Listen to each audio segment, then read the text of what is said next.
whew, this is a sad movie. Like, really freaking sad. It's like Danny Boyle and Alex Garland saw the first season of The Last of Us and said, hold my cup of blood and tears. I mean, my goodness. At my press screening, the woman next to me was bawling her eyes out. And even I was like, this is pretty freaking sad. You know the line from the trailer, there are many kinds of death. Some are better than others. Well, to me in the trailer, that came across as a threat. But in the actual movie, it's more a statement of fact. 28 years later is, interestingly enough, similar to Osgood Perkins' The Monkey that came out earlier this year and had the similar message of, everyone dies, using the horror genre to frame that message. I think that's, they're really using, that's the fear in a horror movie. Oh, is that character going to die? And both of these movies are saying, I don't know what you're so worried about. Everyone on screen is eventually going to die. It's really dark, dismal stuff. And people didn't care for it too much in The Monkey. We'll see how they react to that same message in 28 years later, where they say that if a zombie doesn't get you, something else will. There have been a lot of zombie movies since the original film 28 Days Later came out back in 2002, more than 20 years ago. And Danny Boyle and Alex Garland set their movie apart by making it message heavy. I did not rewatch the first movie to prepare for this one. I'm not a huge fan of doing that because I feel it's like, it lessens the new movie because you feel like to some degree you just watched it. And that really backfired for me rewatching the original Lilo and Stitch before I watched the remake. But I don't remember. I believe that the first film, 28 Days Later, was one of the more commercial films from Boyle and Garland. But this one, I think, leans more in the direction of the reputations they've earned, which is being, again, very message heavy. For instance, in the film, the virus is contained exclusively to the UK. The entire rest of the world is just fine, like nothing has happened. And to me, I felt that might be some kind of commentary maybe on Brexit. I'm particularly interested how this film plays in the UK. I'll be very interested to hear if you guys pick up on anything that maybe those of us living outside of the UK would miss. I also had to wonder why Boyle and Garland made the choice to have almost an entirely, like 99% white cast, when the first two films were diverse. Again, I wonder why they made that very deliberate choice. I'm not even sure beyond the commentary on death what Boyle and Garland are trying to say here, but I can tell that they're trying to say something. Sometimes 28 years later plays almost more like an art exhibit than a commercial film that you would see at the multiplex. I kind of appreciated that, but I feel it severely limits its audience.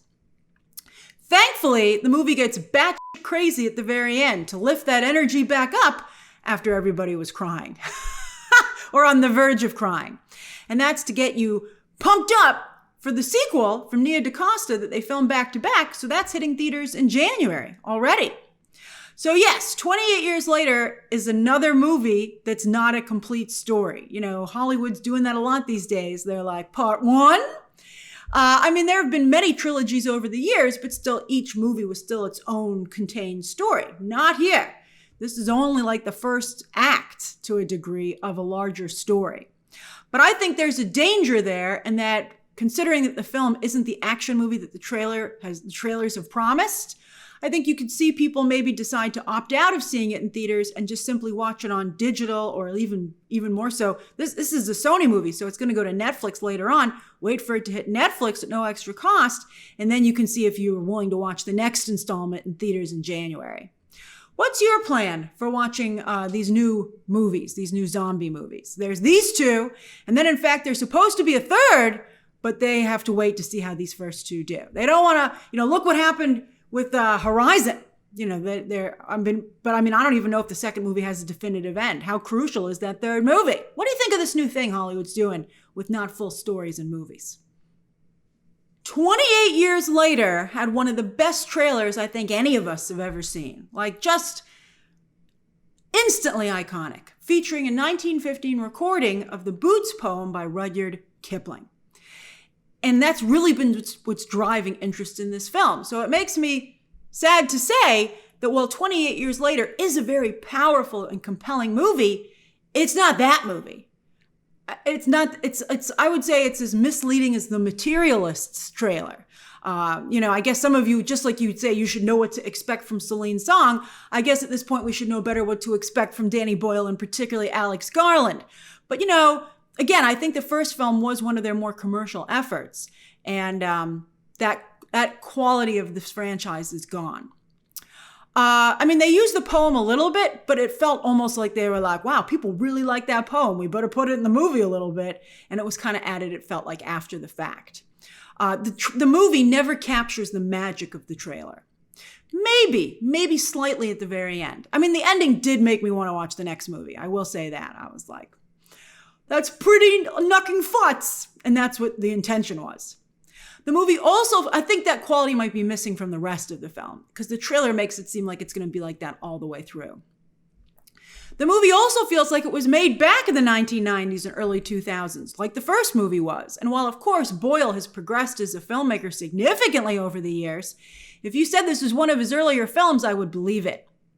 Also, before the movie started, somebody else at the press screening, I was chatting around, and someone pointed out to me that this film was actually shot almost entirely on iPhones, which made me wonder, because some shots they said were multiple iPhones, like they used like 20 iPhones or something. And I'm like, did they ask the crew and cast to maybe use their own phones and airdrop the footage to Boyle afterwards? But when the movie started, I did not have the reaction of, wow, you'd never guess this was shot on an iPhone. Instead, I thought to myself, that's what's wrong with it. It doesn't look great for the first 20 minutes or so. Like it looks off. But after that, I'm happy to say that fades away, or I got used to it, but it looked like a proper movie. Also, be warned, it's been 28 years since this virus broke out, and the zombies have they're still humans, but they've kind of regressed to be very animalistic, which means no pants, no underwear. So when a giant zombie, alphas as they're called here in the movie, I did appreciate the lore that they were building. But when a giant male zombie is running at you, full frontal, it is indeed hard to concentrate. Now, as I said, I'm not quite sure what Boyle and Garland are trying to say here about many things, but I also feel they were really trying real hard to say something about England. And I was like, I'm listening. I don't quite get what you're saying, but I'm trying.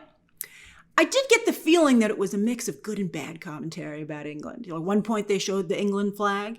Another point it was on fire. I was like, okay, all right. But I will say that the film overall, at least to this American, feels extremely British. You want to watch 28 years later? Have it with some tea and toast. I was just in England for Christmas, and it was a wonderful experience in London. But from adolescence to David Lean's Bridge on the River Kwai, this movie, interestingly enough, I think really fits in what could be an amazing combo pack of British cinema. Speaking of Bridge on the River Kwai, Alec Guinness is, of course, one of the greatest British actors of all time, but also one of the greatest actors of all time, period. And while most people, to his annoyance, know him from Star Wars, where he, of course, was incredible, I do hope that you've seen many of his other incredible films as well. You can't go wrong with Alec Guinness. You get a list of his appearances. You just stick your finger down anywhere, and you'll get a banger. He's really an incredible actor. Not everyone. I'd say 90% bangers. Some of them were missed. Like every actor, some of them don't work out. But I think the same can be said of Ralph Fiennes, who is, of course, Voldemort as well, also has his own franchise, and he's about to join another as slightly younger President Snow. But he is also one of the greats, and in this movie, he reminded me of Sir Alec Guinness, specifically the Bridge on the River Kwai role. It's one of the truly great British characters. It's amazing. This character is nothing like you're expecting. Sometimes people don't like expectations to be subverted. I don't mind it too much. This was one instance with this character in particular where I was like, that was a nice zig and zag. I really liked it. It's brilliantly brought to life by Boyle, Garland, and Fiennes. Instantly one of, I think, the greatest horror characters for certain of all time. I think fans are really going to spark to this character. I really liked him a lot. The other clear standout in the film is newcomer Alfie Williams, who's also worked with Stephen Graham from adolescence, and he's in that same age range. Williams has a bit of a Simon Pegg quality to him, and in fact, this film, with its low-budget indie quality, at some points reminded me of Shaun of the Dead as well. Another shining example of British cinema. Williams is a fantastic find. The film asks a lot of him, and Williams, even as a young actor, is not only able to deliver his action scenes, but his emotional journey, his transformation throughout the film. He sold that particularly well. So how about the other actors? I know you want to hear about Jodie Comer and Aaron Taylor-Johnson, and we'll get to them in a moment. I love them too. But I just want to take a moment to ask you to subscribe. For instance, I'll be having a spoiler review for this movie, and we'll be talking about its box office on Sunday. And if you subscribe, and even more so, hit that little bell notification button, you'll not only know when those videos go up, but you'll know the instant that they go up. So again, I hope you'll hit subscribe and that like button as well, as long as you're clicking on stuff down there, as I like to say.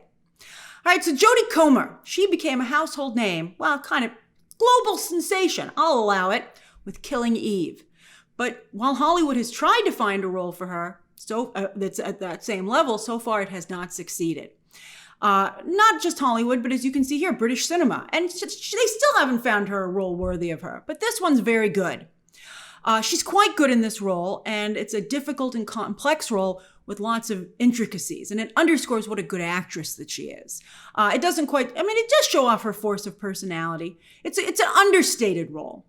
I think Comer is capable of much more than this, but I think it's nice in that it keeps her in play. You know, it keeps her on people's minds. I think she does a really nice job.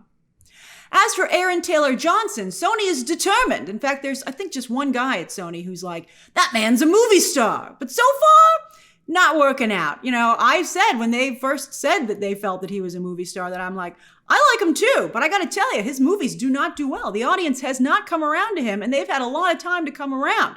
They're still not coming around, at least so far. Sony keeps holding out hope, though. They're like, maybe someday. I think he's grown up to be a really good, understated actor. I mean, he's no Ralph Fiennes or Jodie Comer, but he is a Stephen Graham. You know, we often talk about actors, they should kind of follow in the footsteps of actors who came before them.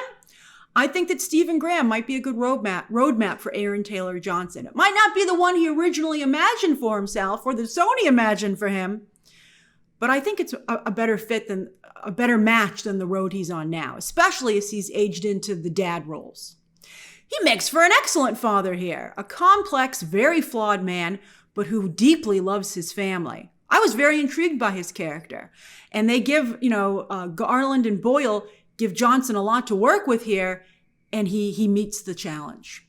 Jack O'Connell, yes, he's also in this movie, and all I'll say is he's having a very good year. I'm really nervous. I think social media is going to love his character. His character in some ways seems designed for social media, and I'm impressed they've managed to keep it under wraps.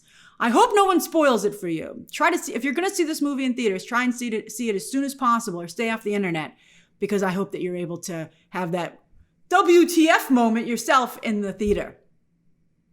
Overall, I would say that 28 Years Later is a very good zombie movie. You know, The Last of Us Season 1 set the bar very high, and it looked for a minute there with that incredible trailer like 28 Years Later would rise even above that. But instead, I'd say it matches it. It might even be a touch below because, it can't go into the same depth of story that a series. Well, this is going to be again, it's hard for me to judge the full story because I've only seen the first third of it. But so far, I'm intrigued. But I wouldn't call the film groundbreaking either. It's a very British zombie movie. It's a proper zombie film. I hope people aren't too disappointed that the movie is not what the trailer promises. And so maybe if you know that going in, you'll have a chance of appreciating the film for what it actually is. Again, you don't need to have seen the first film to watch this one, and perhaps you would be better off not watching the first film. It's said that the original film will eventually come into play here because Cillian Murphy is not only a producer on this film, but it's rumored that he's going to eventually show up on screen. So I guess at some point you might want to rewatch that original film. But as of right now, you can go in cold and certainly, enjoy this film as much as the rest of everyone else. 28 Years Later hits theaters this weekend. And again, I'm wondering if you'll see it in theaters or if maybe you'll wait for digital or perhaps even streaming. Share your thoughts down below, subscribe today, and of course, as always, you can check out some more videos right now.